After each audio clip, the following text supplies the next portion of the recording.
एक समय की बात है। अक्षत अपनी माँ और अपनी पत्नी गुड्डन और पुष्पा के साथ मुंबई जैसे बड़े शहर में रहा करता था।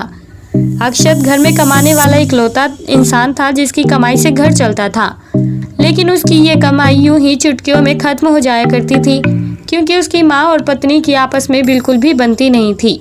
दोनों एक दूसरे की कॉपी किया करते थे, जिसकी वजह से उसकी सेविंग का तो कोई नामो निशान तक नहीं था। एक दिन जब अक्षत ने रविवार के दिन अपनी पत्नी गुड्डन के साथ बाहर जाने का प्लान बनाया और दोनों रेडी होकर घूमने के लिए निकलने ही वाले थे कि तभी अचानक अक्षत की माँ वहाँ आ जाती है और कहती है कि तुम अपनी पत्नी को अकेले कहाँ लेकर जा रहे हो? मुझे भी जाना है, मेरे लिए वेट करो, मैं अभी 2 मिनट में रेडी होकर आती हूँ। और इसी तरह अक्षत को मजबूरन अपनी पत्नी के साथ साथ अपनी माँ को भी घुमाने लेकर जाना पड़ा। यही नहीं बल्कि एक दिन जब अक्षत को उसकी सैलरी मिली थी और उस बारे में उसकी पत्नी और माँ को पता चला, तो दोनों ने ही उन पैसों को शॉपिंग में खर्च करने का फैसला किया और दोनों ही अक्षत के साथ शॉपिंग करने निकल पड़ी। शॉपिंग मॉल में जो चीज़ें एक खरीदती थी वही चीज़ें दूसरी भी खरीद लेती थी और इसी तरह अक्षत के पैसे चुटकियों में ही बर्बाद हो गए थे। उसका अपनी पत्नी और माँ का इस तरह से हर कहना मानना किसी बोझ से कम नहीं था, जिनका ये बोझ उठाते उठाते अब अक्षत थक चुका था। तभी एक दिन अक्षत अपनी पत्नी के लिए एक डिजाइनर ड्रेस लेकर आता है और उस ड्रेस के बारे में पुष्पा को भी पता चल जाता है।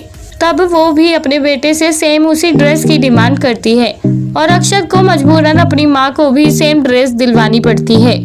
पुष्पा और गुड्डन ने एक ही दिन वो ड्रेस पहनी हुई थी, लेकिन वो ड्रेस पुष्पा के साइज की नहीं थी जिसे उसने जबरदस्ती पहना हुआ था और इसी वजह से बाहर खड़ी पुष्पा की ड्रेस साइड में से फट जाती है और आसपास के लोग उसका खूब मजाक उड़ाने लगते हैं। तभी अक्षत अपनी माँ को लेकर रूम में आता है जहाँ उसकी पत्नी भी मौजूद होती है। इसी दौरान अक्षत कहता है कि देखा आप दोनों ने, आप जो एक दूसरे की कॉपी करती रहती हैं उसका नतीजा बुरा भी हो सकता है। आप दोनों के बीच तो सास और बहू का रिश्ता है जो किसी माँ बेटी से कम नहीं है, पर फिर भी आप दोनों एक दूसरे से इतना चिढ़ती हैं कि आप दोनों का ये रवैया मेरे लिए बोझ बनता जा रहा है। शायद आज जो हुआ उस बात से आप दोनों समझेंगी कि एक दूसरे की कॉपी करने का नतीजा सिर्फ अच्छा ही नहीं बल्कि बुरा भी हो सकता है। मैं आप दोनों को समझाते समझाते थक चुका हूँ, लेकिन अब मुझसे और सहन नहीं होता। तभी गुड्डन और पुष्पा माफ़ी मांगते हुए अक्षत से कहती हैं कि हमारे इस रवैये की वजह से तुम्हें हमेशा हम दोनों का बोझ उठाना पड़ा है। आज हम अपने किए पर पछतावा कर रहे हैं। लास्ट टाइम हमें मौका दो एक बार हमारी गलती सुधारने का।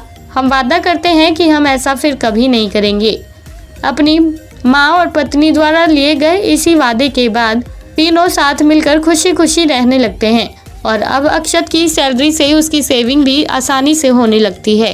तो दोस्तों, कैसी लगी आपको आज की हमारी ये कहानी? आप हमें कमेंट बॉक्स में कमेंट करके ज़रूर बताएं और साथ ही ऐसी और मज़ेदार कहानियाँ सुनने के लिए आप हमारे चैनल को सब्सक्राइब करना ना भूलें।